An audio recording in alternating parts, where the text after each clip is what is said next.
winner of our quiz. But first up, let's talk about the return of Alphaville. The 1980s cult band released its debut album more than 25 years ago. The biggest hit on the LP, Big in Japan, reached the top 10 in Germany, the UK, Sweden, Norway, Austria, Holland, Switzerland, and the list goes on and on.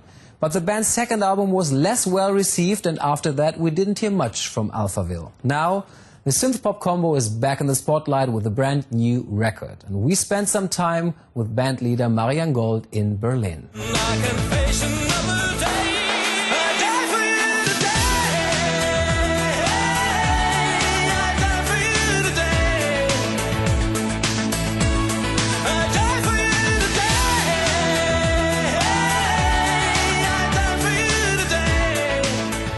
Alphaville took 7 years to come out with their new album called Catching Rays on Giant.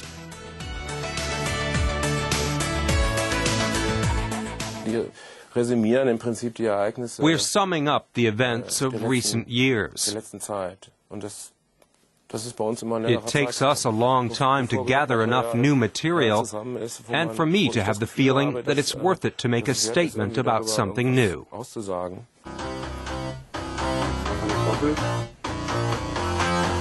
Last winter, the band celebrated its 25th anniversary, and vocalist Marian Gold, whose real name is Hartwig Schierbaum, has been on board since the beginning. Not much has changed musically, but what has changed is the band's lineup. It all started in the city of Münster, where Bernhard Lloyd, Frank Mertens and Marian Gold founded a band named after the French science fiction film Alphaville. In 1983, they signed their first record contract, followed by the release of their debut single, Big in Japan. The song made them famous in Germany and was a massive international hit as well.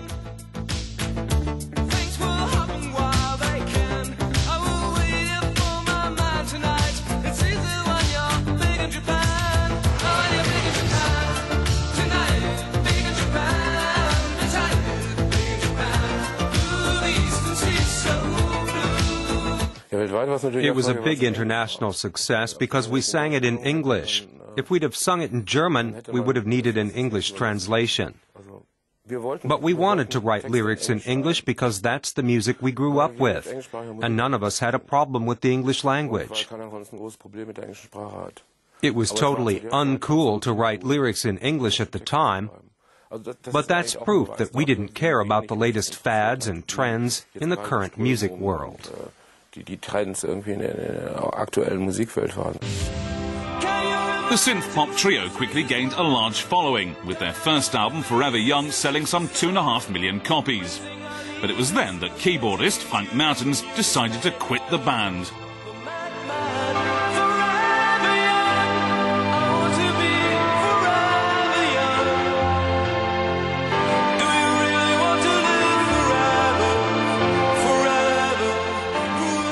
After their initial success, Alphaville faded from public view.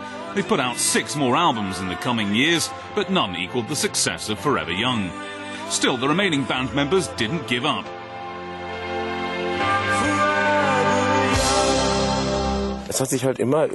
New opportunities always opened up for Alphaville. Every time we felt like we were reaching a dead end, there was suddenly a detour we could take in a different direction, if we found the courage to do so.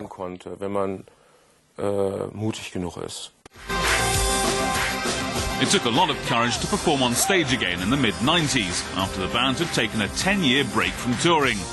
But they gathered their strength and took their show on the road through Europe, South America, Asia and the Middle East.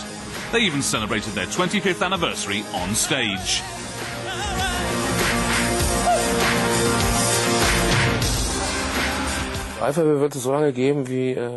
Alphaville will be around as long as we're able to realize our dreams and express ourselves with our music. As long as we can create our own world.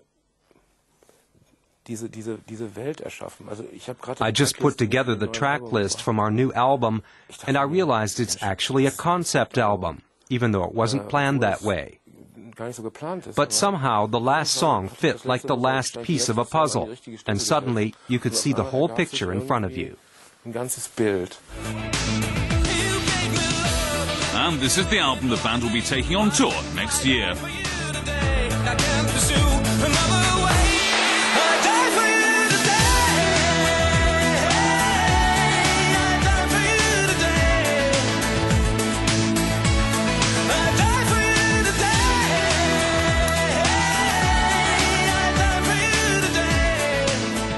Another artist who goes by